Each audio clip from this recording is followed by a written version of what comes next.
Welcome to a place where hearts unwind, infinite threads that gently bind, love and compassion in every line. Together we rise through space and time.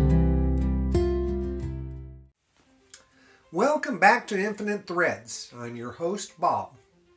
There are things you can see, and there are things you can feel long before you understand them. You walk into a room and instantly know whether it's tense or peaceful. Nobody has to explain it. The air carries it. The posture of the people carries it. Even silence carries it.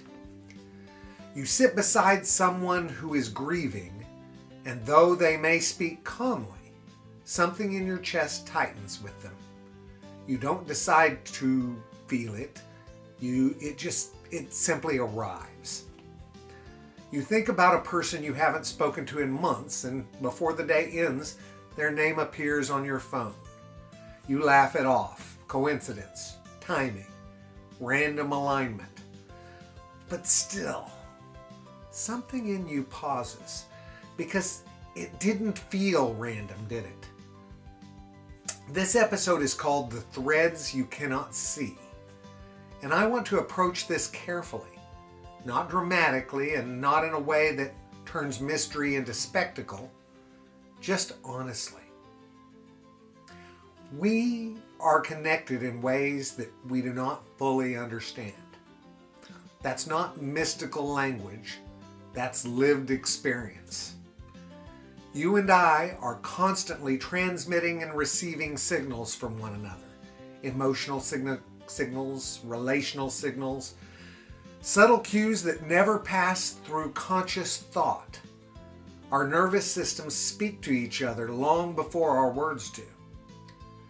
There are invisible lines running between us all the time. And if you pay attention, you can feel them. Have you ever noticed how one person's calm can steady an entire group? Or how one person's anxiety can ripple outward and make everyone else restless without knowing why? That's not your imagination. That's influence. And influence doesn't require permission to exist. It simply exists. Your mood affects the people around you. Their mood affects you. The way you were treated as a child affects how you treat others now. The way someone forgives you today might alter how you forgive someone else tomorrow. These are threads. These are our infinite threads. They don't show up on a map and you can't photograph them and you can't measure them with a ruler. But they are real. When someone believes in you, it changes you. When someone dismisses you, it changes you. When someone listens to you with full presence, something inside you settles into place. You can feel the difference between being heard and being tolerated. You can feel the difference between being loved and being managed. Those feelings, they're not imaginary, guys. They are evidence of the connection. Now, here's where it deepens. The love force that we talk about so often isn't just about warmth or kindness. It's about coherence. When love is present, things align. People relax. Defenses soften, conversation opens, and creativity returns. When love is absent, something fractures.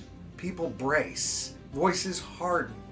Assumptions replace curiosity. Energy contracts. We experience this every single day, but we rarely name it. We rarely stop and say, something invisible just shifted. Because we've been trained to trust only what we can see. But the unseen may be the stronger field. Consider how a single harsh word can linger in someone's memory for years.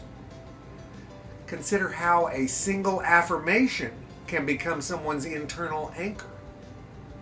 And think about the teacher who once looked at you and said, "You're good at this," and how that sentence still echoes decades later. That sentence became a thread. It tied your future to a possibility. And here's something even more humbling. There are threads you've created that you don't even know exist.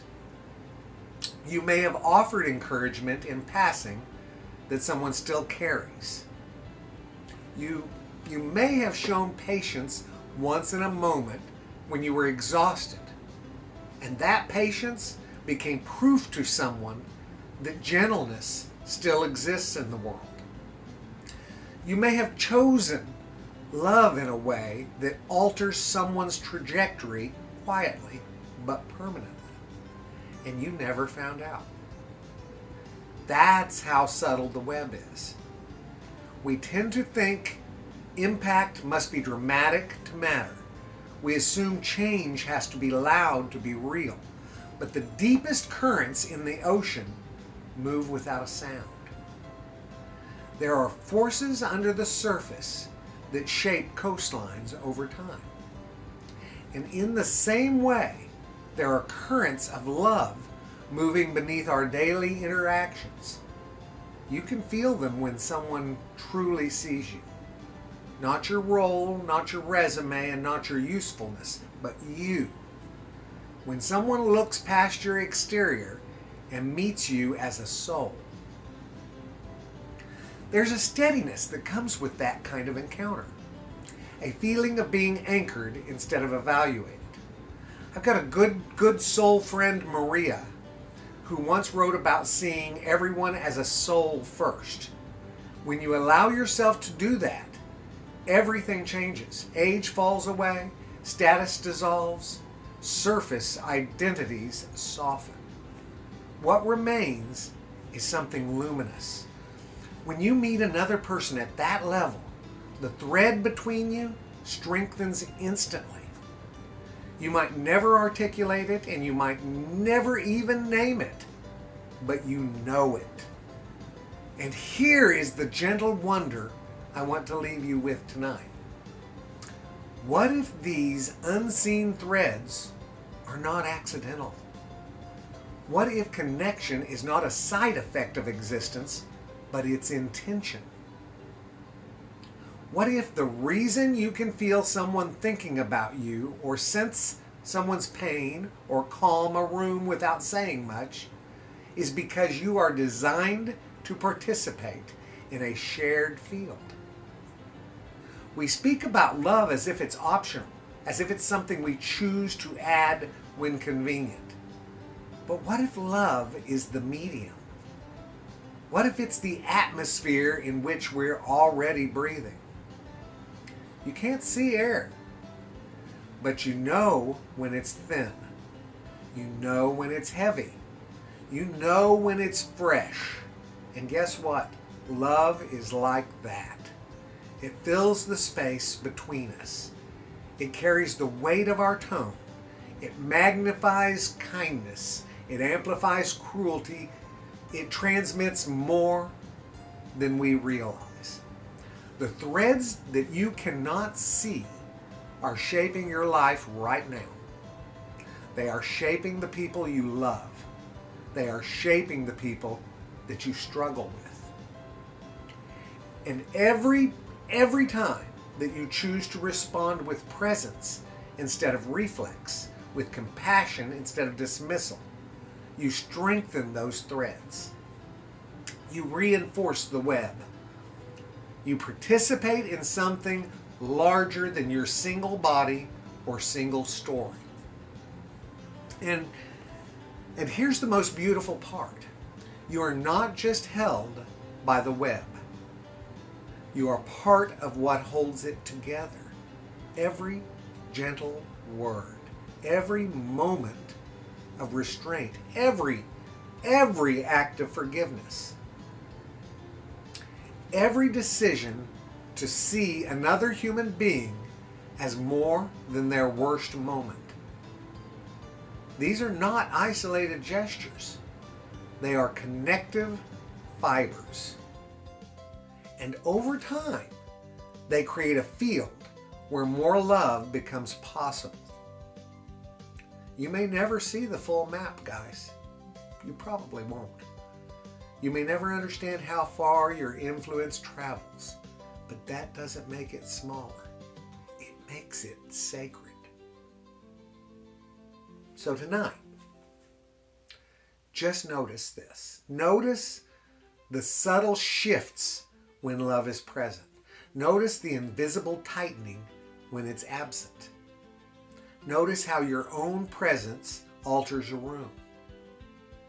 You are not separate from the pattern. You are not floating alone in an indifferent universe. You are threaded into a living tapestry of influence and response. It's what we talk about all the time here. It's what infinite threads are. And the love force runs through those threads like light through fiber, unseen but unmistakable when you learn to feel it. And when you choose to move through your day with awareness of those unseen connections, something remarkable happens. You begin to live gently, not weakly, but gently, because you understand that every word lands somewhere. Every tone carries. We have to take the responsibility. Every choice touches more than you can measure. And suddenly the world feels less random, less isolated, less cold, because you can sense it now. You can sense the threads that you cannot see, and you know they are real. I love you guys very, very, very much, and you know what I need you to do. Go out and pass that on, all right? Later, Gators. Bye-bye. Years.